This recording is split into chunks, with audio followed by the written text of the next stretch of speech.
Yes, absolutely. Very respect. 写真撮る方いらっしゃったらどうぞ前の方説明になってください。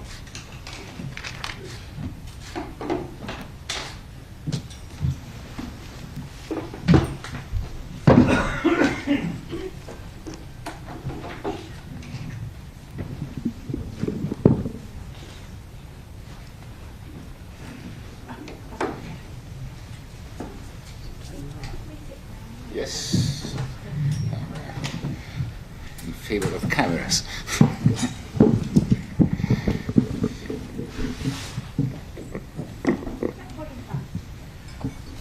Okay. Ladies and gentlemen, welcome to the Foreign Correspondents Club of Japan. My name is Martin Kölling. I'm East Asia correspondent with the German financial daily Handelsblatt, and I'm the moderator of today. And it's my great pleasure to introduce a fellow European, Stefano Sannino. He is Secretary General of the European Union's European External Action Service, which is kind of equivalent maybe to the Foreign Ministry in Japan. Maybe you can correct me on that. And a little bit of defense as well. Okay, maybe this is where the external action comes from. It's a very timely event in my view. The tensions in Europe are rising again now that Germany decided to basically export Leopard tanks to Ukraine. There are more tensions to be expected in Europe. The German foreign minister yesterday said that basically Germany is at war with Russia, which is a quite controversial remark in Germany. And now, of course, the European Union also is involved in this matter, but also looks increasingly to East Asia and the Indo-Pacific to increase its links to like-minded countries in this region. as far as I understand, Mr. Sanino was here not only to speak with the Japanese Foreign Ministry, but also to talk with representatives from four Asian and Oceanian nations, which are South Korea, Japan, Australia, and New Zealand. And this is a very interesting mix of countries that are talking together with the EU about the situation in the Indo-Pacific. So Mr. Sanino was previously Deputy Secretary General for Economic and Global Issues at the same organization, but originally is a diplomat from Italy, and he was ambassador to Spain and Italian permanent representative to the EU before. Okay, thank you very much for joining us today, and without further ado, I would like to open the floor to your speech, to your introductory remarks. Thank you very much, and if I may, also an official of the European Commission, and I'm also very proud of this double hatting that I have worn for many years. So it's I have a sort of embodying the two souls of the European external projection. Thank you very much for joining me this morning. Thanks for hosting me here. Essentially, I think that you need to see this mission against the background of the new geopolitical landscape that we are all facing. There is more and more a situation where the challenges that the world is facing have become global. If you think that the security of our countries, this is not something that you can isolate and take in isolation. You have to see them in a global perspective. On the one hand, we have seen after the Russian aggression against Ukraine the reinsurgence of the conventional threats, but alongside with this, we are also experiencing many transnational and I would say transcontinental threats when it comes to cyber, when it comes to the instrumentalization of policies, when it comes to the challenges on the space or on the maritime challenges. And the security theater more and more has become one. And again, I mean, from that point of view, it's, I think, completely overcome the division between the different regions of the world, Europe, Asia, Americas, because we are essentially all, again, as I was saying at the beginning, facing the same kind of challenges. And that's why there is we have decided to move much more boldly in strengthening the relations with the across the spectrum, but in this case particularly with Japan. Japan has been for a long time a key partner of the European Union. In the last few years, we have gone through a number of important agreements, strategic partnership back in 2018, the economic partnership in the same year, but then the connectivity partnership, the Green Alliance, the digital partnership. And besides all that, there is also a lot of work that we are doing on the security aspects when it comes to the maritime sector with the work on the critical maritime routes in the Indo-Pacific, the joint naval exercise in the Indo-Pacific, the project to enhance the cooperation in the security sector in Asia with a number of exchanging among experts, the work that we are doing together in the space sector, in disinformation. All this to say that there is a very rich basis on which we are building and strengthening our common work. but we want to move, let's say, even further in this cooperation, especially again in this new complex and challenging geopolitical landscape. Japan is holding now the presidency of the G7. It's starting its 2 years term in the UN Security Council. So also from that point of view, it becomes central in the global strategies that we will need to develop. And it is interesting also to see which is the focus on the work in the context of the G7, and I would highlight in particular the issue of economic security, but also the projection towards third countries. There is a part of the bilateral dimension. There is also a very important regional dimension. The European Union has developed a Indo-Pacific strategy last year, and we are now rolling out and implementing this strategy. This is also very much in line with the work of Japan on free and open Indo-Pacific, and there are a lot of common elements from that point of view.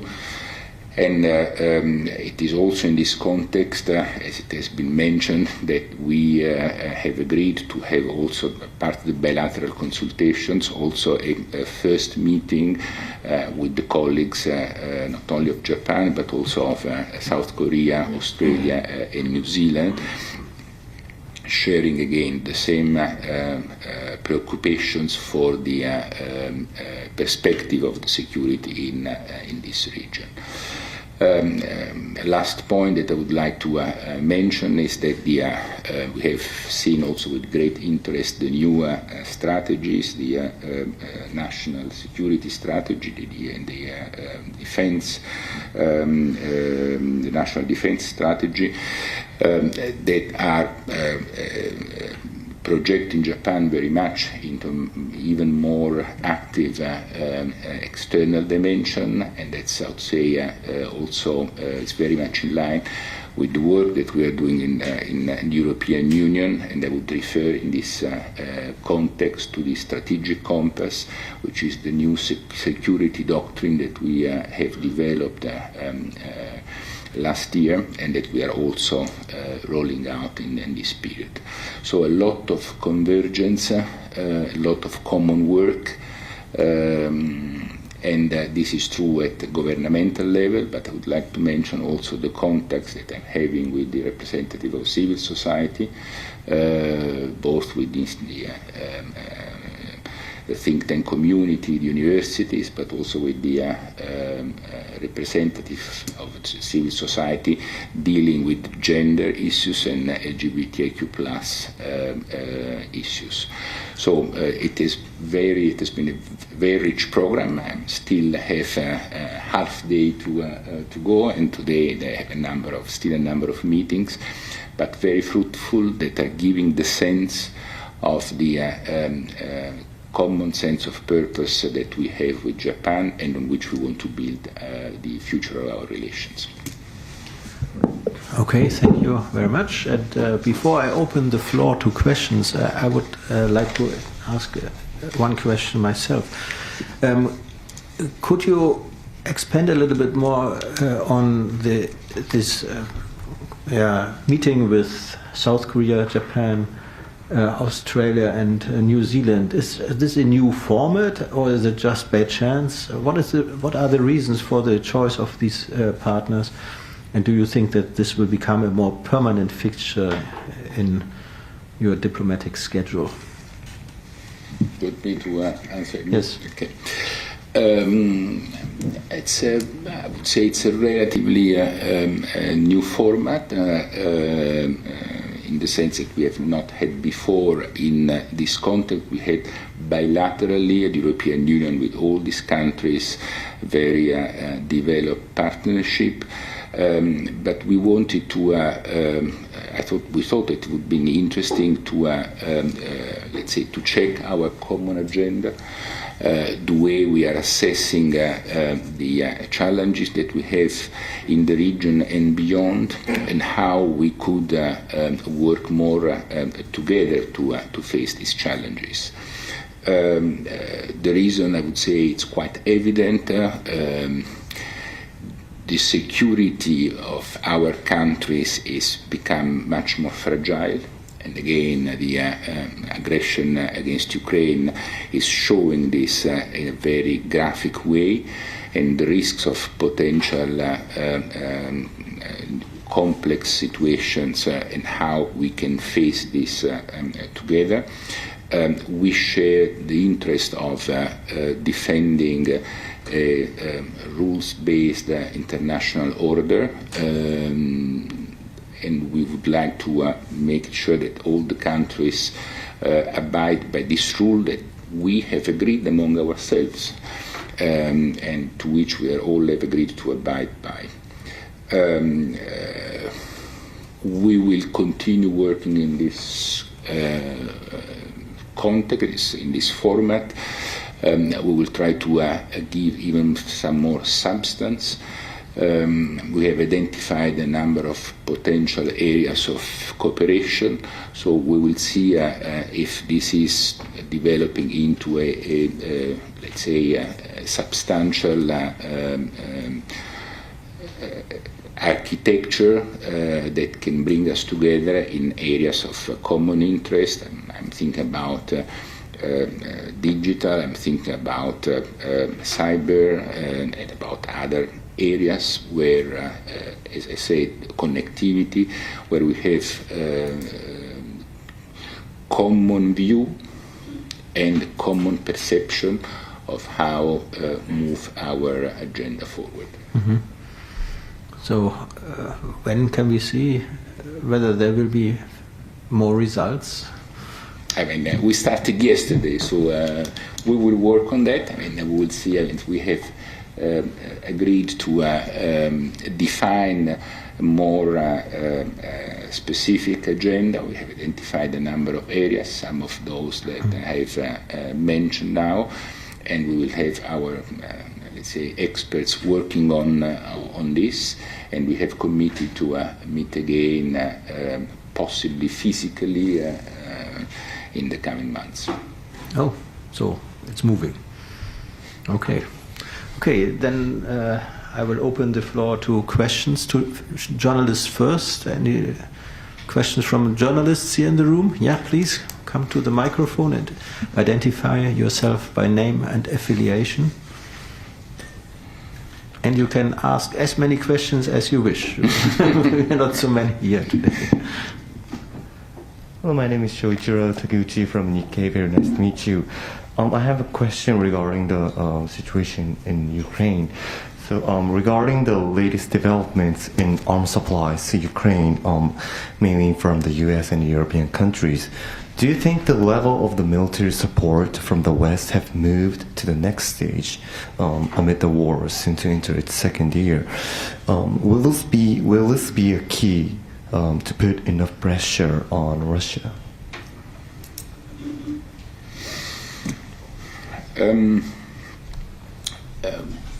We have had since the very beginning of the war. We have felt the need to support Ukraine against this aggression.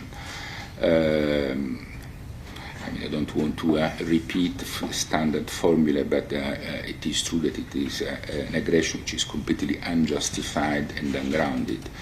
And we have seen it as not only an aggression in his own character, but also as again as a violation of the international order that we have given ourselves for the last 70 years. I think that this latest development in terms of arms supply is just an evolution of the situation and of the way Russia has started moving the war into a different stage. I mean, the indiscriminate attacks against civilians and against cities, so it's no longer military targets, it's no longer critical infrastructures, now it's targeting cities, people, citizens, and that's, I mean, it's just giving the possibility to Ukrainians to defend themselves against this. So for me, it's not moving the war at a different stage. It's just giving the possibility of saving lives and allowing the Ukrainians to defend from these barbaric attacks. So what about the, how do you think about the delay or kind of hesitation in Germany's decision in the process of deciding to provide Leopard 2? I suppose the U.S. was also initially cautious about providing tanks, but why do you think that the countries raised the level of the armed provisions here, and how would EU respond to this movement? Well, as I was saying, I mean, this is not that we have decided to raise the level. It has been Russia that has decided to move the war into a dimension that is going beyond the purely military targets. And from that point of view, it was evident that the support that Ukraine had been given was not sufficient to allow them to defend themselves from these attacks. Whenever you take this kind of decisions, there is always, let's say, a normal degree of caution about doing and taking these decisions. I think it's responsible to think about this, but I also have a very clear sense that within European Union there is a determination to support Ukraine, as we say, as much and as long as needed. We cannot accept that this aggression can prevail over the rights of the free country to preserve its own independence and territorial integrity. My last question regarding the Ukraine's accession to the EU membership. So Ukraine applied for the EU membership in February 2022 and was granted EU candidate status in June last year. So the Council has said that it will decide on further steps once Ukraine fulfill the condition outlined in the European Commission's opinion. So do you see any progress regarding Ukraine's accession? In what ways do you think improvements are still needed, such as in the development of a market economy in Ukraine? Yes, this has been a very important decision, and it has been taken with the I would say with the clear sense of the implications of this decision.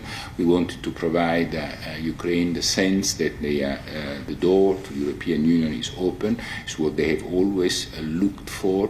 At the end of the day, the war started much more for this than for any other consideration. The idea of having a country that would move steadily towards the European integration and to be an open and integrated economy with the European Union.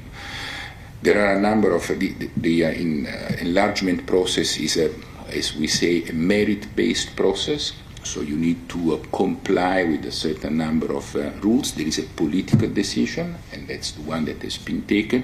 But then there is a technical process because you need to integrate into a community of law, and hence you need to be ready to accept and introduce in the legislation the European component. That's why we have identified a number of areas in which Ukraine needs to work. And I have to say that it is quite striking that in spite of the circumstances and of the war that is ravaging the country, they have been extremely committed and very fast in starting working on this agenda. And there are areas where they have already produced some very concrete improvements. I'm thinking particularly to the justice sector. This does not mean that the work is completed. There is an adaptation of the legal system, of the economic system that needs to be implemented, and we will continue working together. But I think that the political signal is clear, and the commitment of the Ukrainian authorities is also very clear, and that bodes well for the future. Any enlargement process is a process which is based on the commitment of the country. It's not just a commitment of one institution, of one government, because it's a long-term process, and hence you need to have the whole society backing it. And once you have it, as we see it happening in Ukraine, the process can move much more steadily than when societies are more uncertain about their future positioning. So I'm confident that this will happen and will happen rapidly. Thank you. Rapidly means in terms of accession? It's not, I mean, I'm saying rapidly because, as I say, I mean, if you look at the other enlargement processes, the problem starts when you have a lack of agreement within the political spectrum.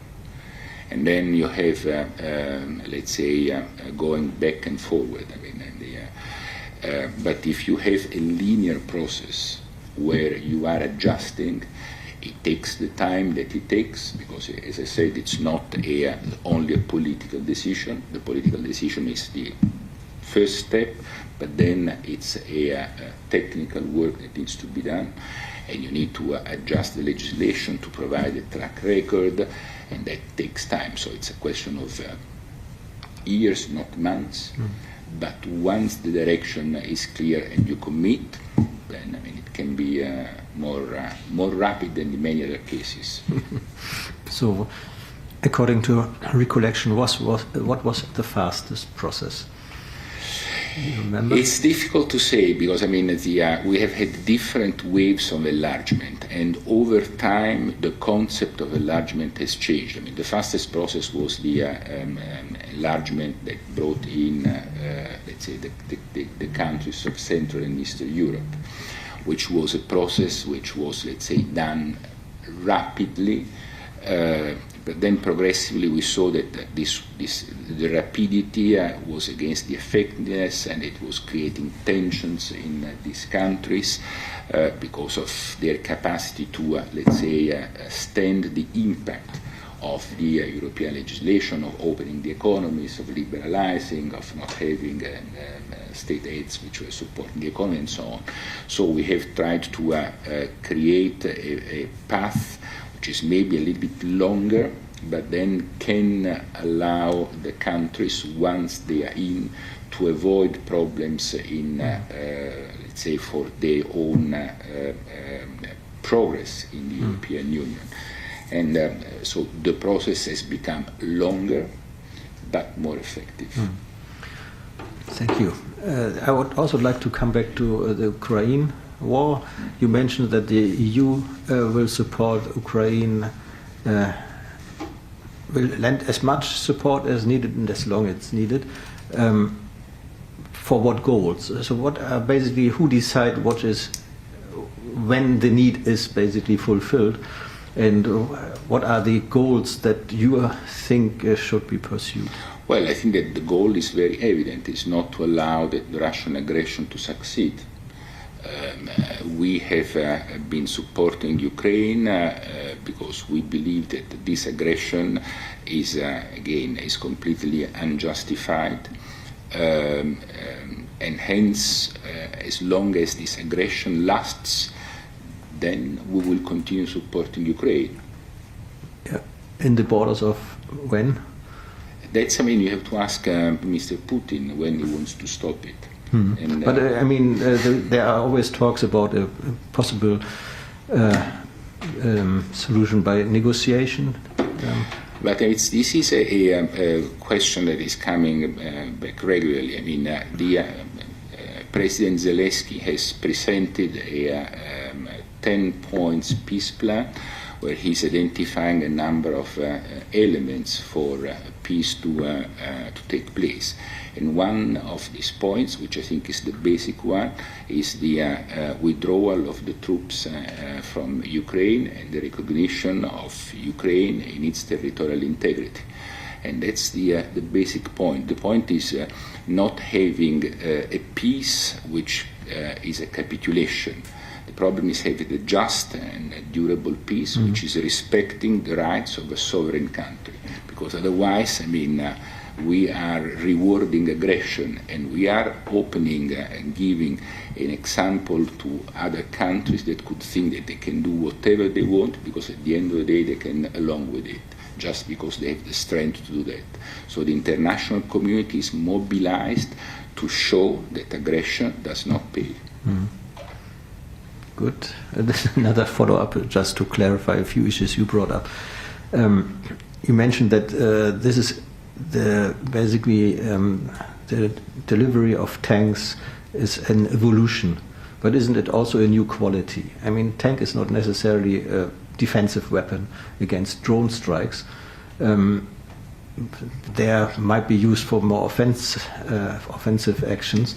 So don't you think that this also means a real new stage, not only in EU support, but also from the Russian side, that the Russian side sees this as a new stage? Once again, I'm sorry, but it's the other way around. It looks like that, I would say, now the defender is the attacker and the attacker is the defender. So we are getting things wrong, I mean, in the sequence.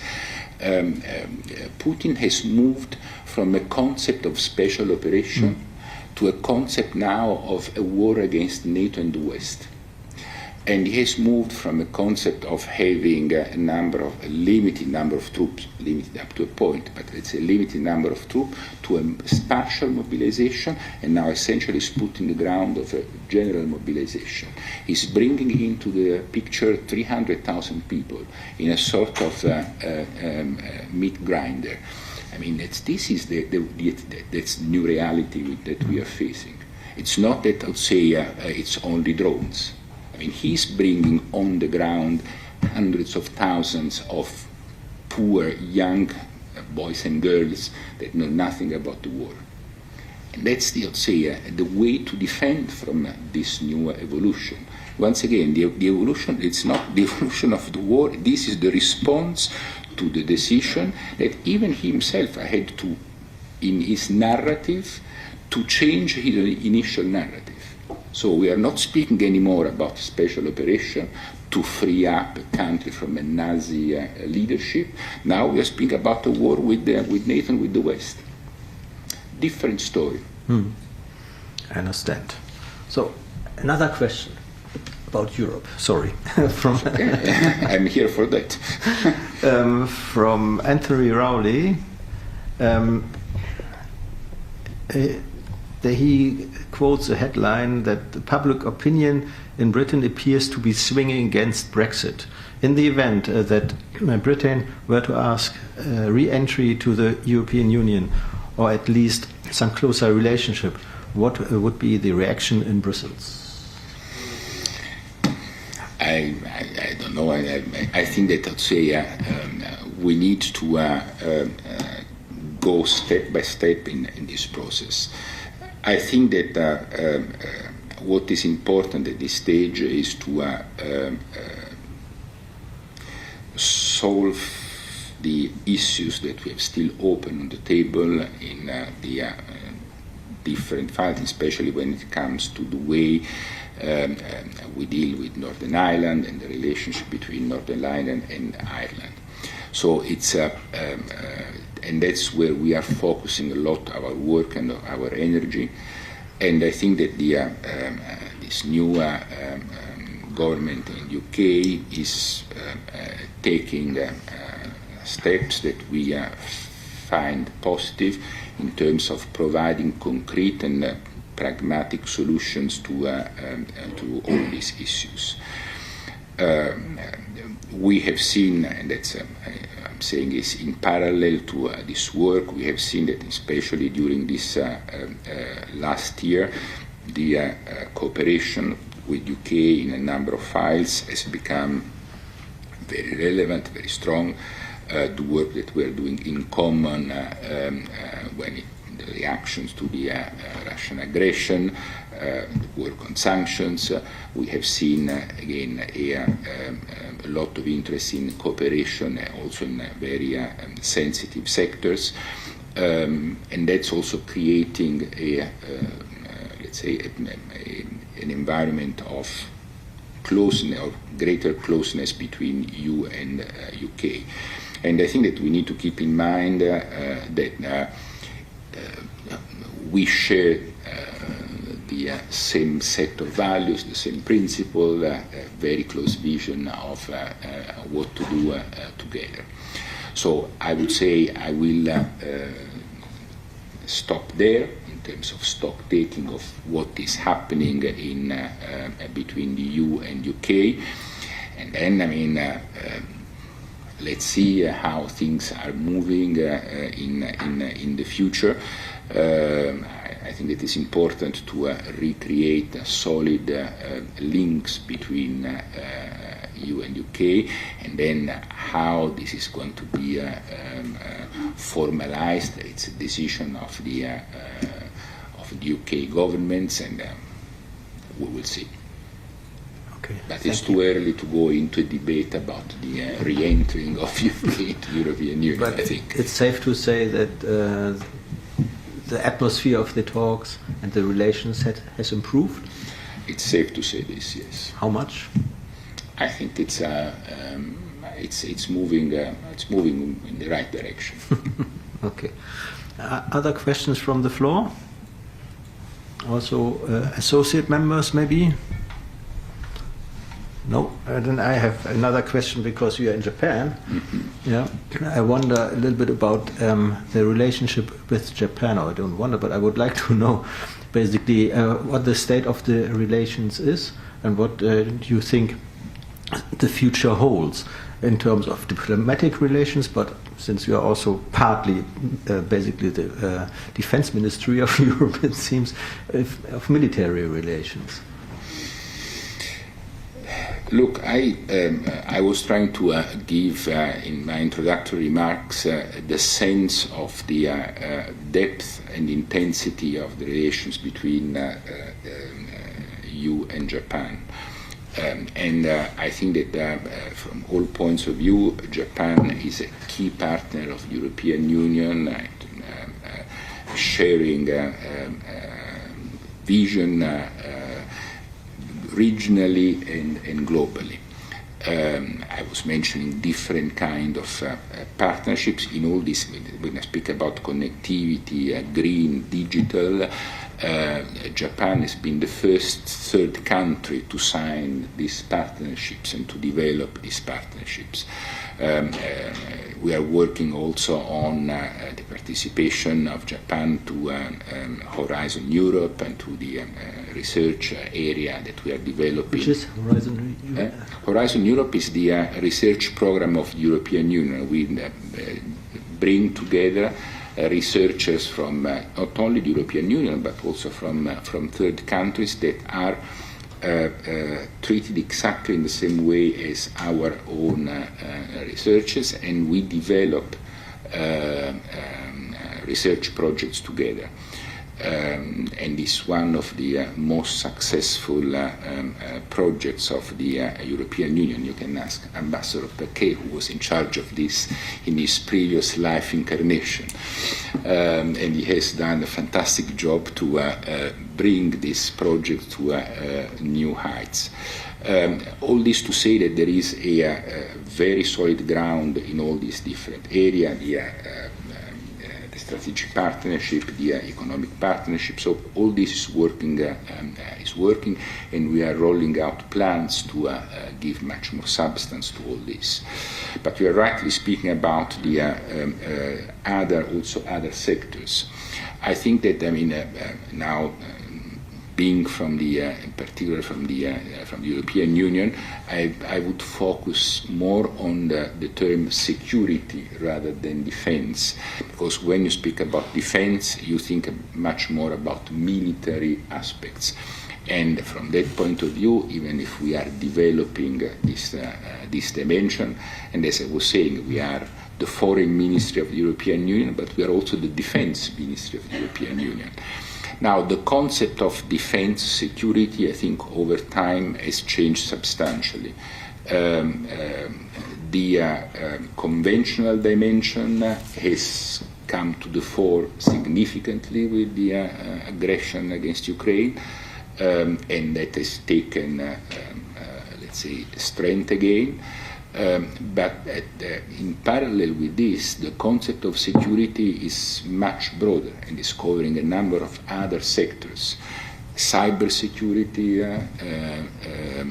disinformation, manipulation of information, interferences, again, instrumentalization of policies, see what has happened with energy, or what had happened before with Belarus, how was instrumentalized in migration, which bringing us also to the issue of economic security and how to implement the economic security for our countries, the regulation of the space, that is now, there is essentially, it's a sort of area which is not really properly regulated, and it's of key importance because of the satellites, the defense of the maritime routes for our trade. So the concept has become much, much broader, but even the setting of standards and norms and how this is done is determining our security.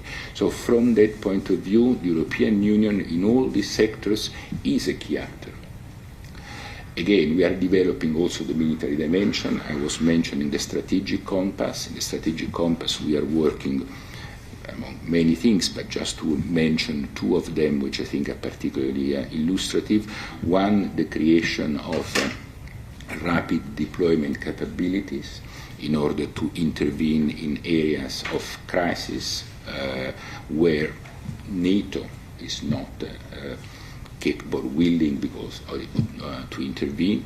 We have already a number of 18 missions and operations around the world, both military and civilians, that are doing this in Africa mainly, but also in the Western Balkans or in the Middle East.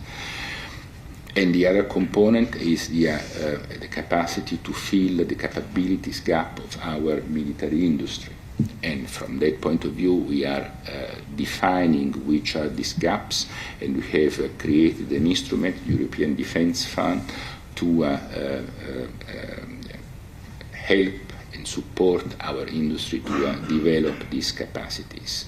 But there is also another important instrument that we have given ourselves, which is the European Peace Facility, which has been the instrument through which we have supported the military the supply of military equipment to Ukraine. And it's not that much, I think it's quite relevant. We have now almost 3.7 billion euro mobilized for this purpose. But it's apart the financial support, it's also the political signal that the European Union as a whole has taken responsibility in this process, not leaving only a number of countries doing that. So also from that point of view, I think that we are, let's say, an important actor in terms of security and defense, and we want to develop even stronger this dimension with our Japanese friends. Mm-hmm.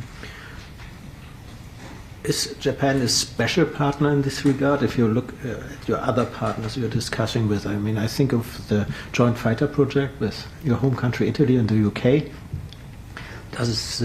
What does this basically signify, this joint venture project, for the closeness of Japan and European security relations?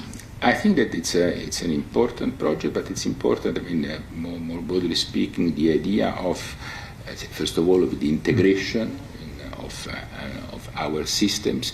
I want to mention also the participation in the idea of Japan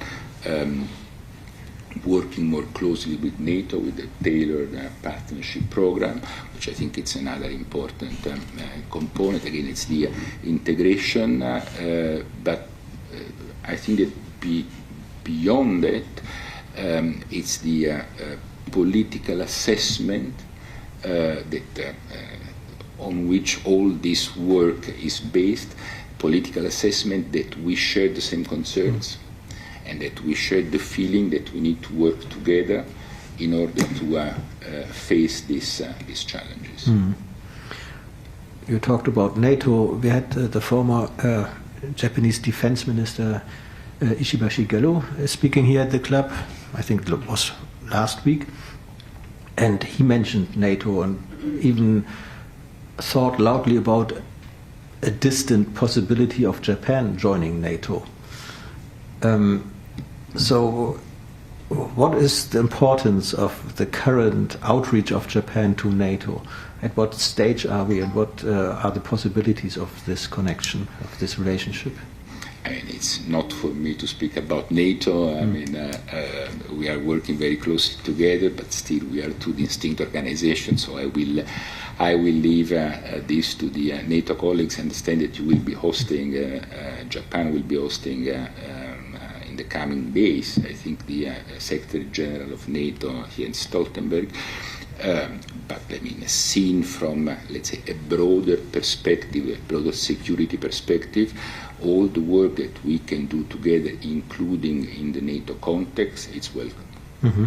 And do you also increase then the day-to-day relations with Japan in defense and security matters? I think the Yumiro wrote something about a hotline or something like this. I mean, I think that this is a little bit misinterpreted. I'm not speaking about the hotline in terms of military terms. I was speaking about the fact that we are increasing our communication with and our contacts with the Japanese friends, and in order to do this, we are also trying to explore the possibility of creating a communication secure line between Brussels and Tokyo, as we have also with other key partners. But it's not, again, hotline. It's physically an instrument to facilitate the contacts. We do it now. When we need to do it, I go to the German to the Japanese embassy in Brussels. But I think that it's more practical if I can have something in my own building. So secure means so that the Russians, the Chinese, and the Americans can't listening in. I mean that in principle we can talk more freely. I mean, when you are on an open line, the risk of being heard is very substantial. When you are on a secure line, it's you are much more protected, and so you can be more outspoken in the way you approach a number of issues. So it's a pure, I would say, technical tools of communication. So I mean, because this has created some maybe some misunderstanding about what we were doing. Okay. Other questions from the floor? No? Then I have another question. I mean, we have time, so I will try to get as much out of you as possible. Regarding your security assessment of Asia in a broader context, not only Japan, but also Asia as a whole, East Asia, what are your biggest security concerns here in this region from the European point of view? Our concern is I would say more our aim is to preserve the stability of the region and to preserve the freedom of navigation and the creation of the development of a space where countries can work openly and freely among themselves and being connected more with the rest of the world, with the European Union in particular. That's the work that we are doing through our connectivity projects. So I would say I would put it more positively in terms of outlook. But the idea, as I said, is the preservation of the stability and of the openness and of the freedom of the region. What role does trade and interregional trade in Asia play? I think especially of the very life of the very vibrant life of foreign free trade zones here in Asia. Yeah? RCEP, the Regional Comprehensive Economic Partnership, is just celebrated its first anniversary. So free trade in Asia is expanding. So what do you think of this development, and how can the EU benefit from these developments? Well, we also, the European Union has always been a very strong supporter of trade and free trade, and that's why we are developing a network of free trade agreements with a number of countries around the world, and that includes also Southeast Asia, Singapore, New Zealand, Vietnam. Now the negotiations that we are having with Australia. So there is the economic partnership agreement with Japan. So there is a very strong and solid network of agreements. We have also exploring the possibility of a free trade agreement with ASEAN. Complex, considering the complexity of the ASEAN region, but this is a key part of the work that we are doing, and that we want to develop. The idea again of free trade for us, it's a driver for growth and for stability and for integration of communities. And do you have any assessment about the different free trade agreements here in this area, and what role they can play for the stability here in the region, like RCEP, like CP, TPP? I think that, again, I mean, the larger the network and the more comprehensive the network, the better it is. And in any case, when you have a free trade agreement with one region, let's say you extend the benefits almost naturally also to other regions. So for us, the development of this network is extremely important, and that's why we want to enhance the work from this point of view. And even when it comes to the economic security aspects, in the European Union, we have identified the component of the free trade agreements as one of the key elements of economic security. You mentioned negotiations with ASEAN countries. Here in Asia, you sometimes hear that one hurdle are the relatively high demands of the European Union in terms of labor issues, human rights issues, maybe environmental issues. Sometimes some people even say this is a kind of new protectionism from Europe. So how do you think we can overcome these issues?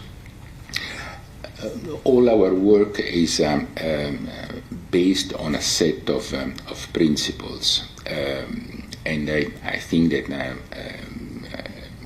as we have seen, for example, in the green area, the environmental standards are essential if you want to preserve our planet.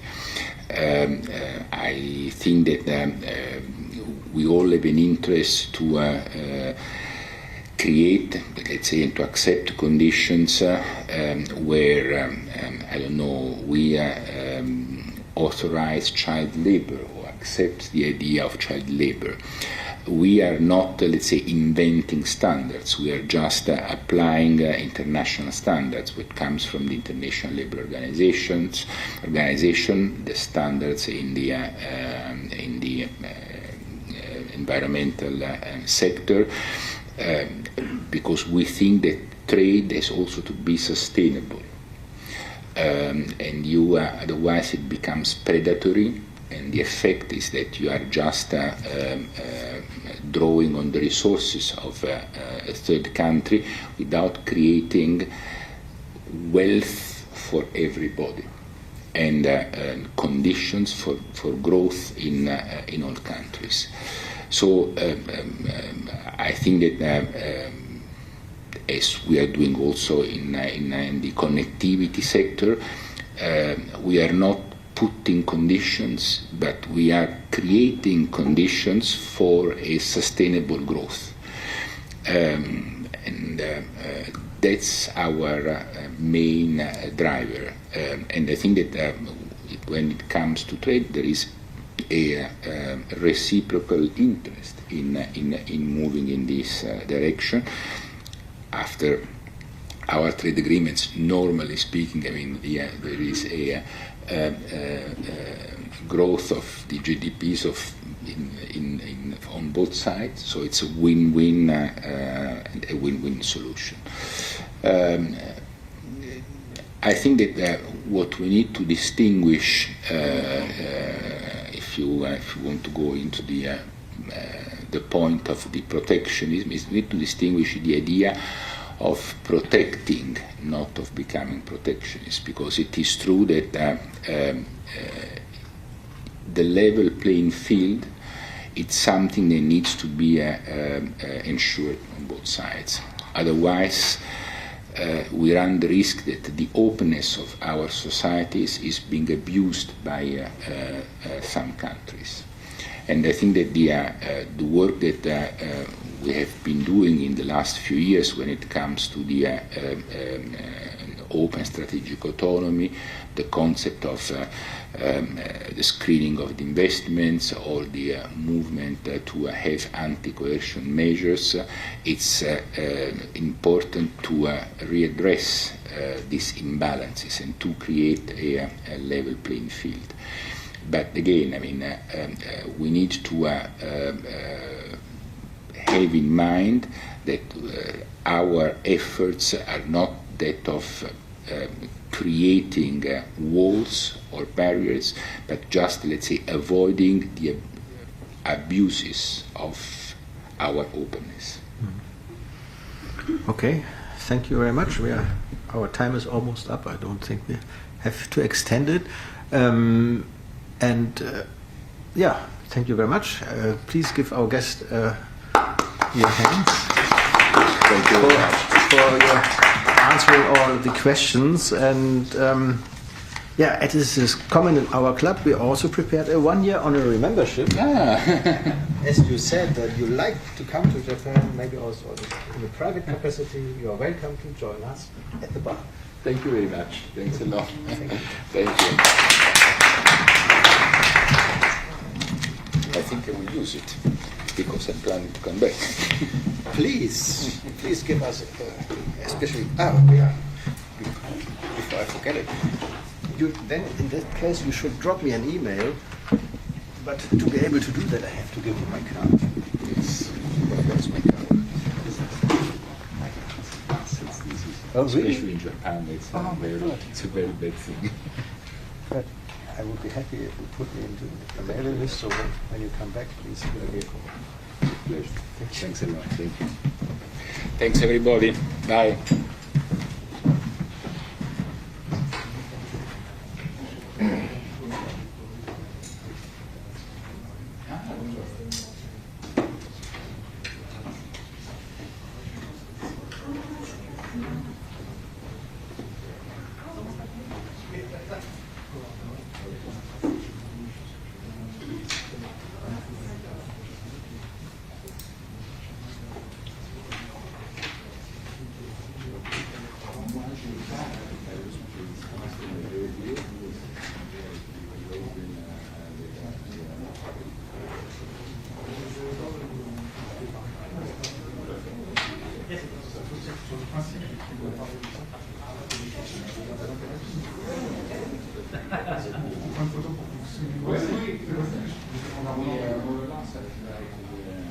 peut-être transférer dans toutes les questions.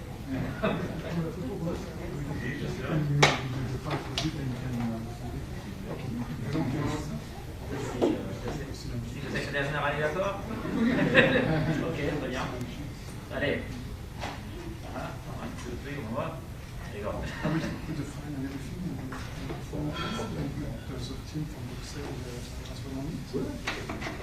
Les macaques, c'est quand même nécessaire.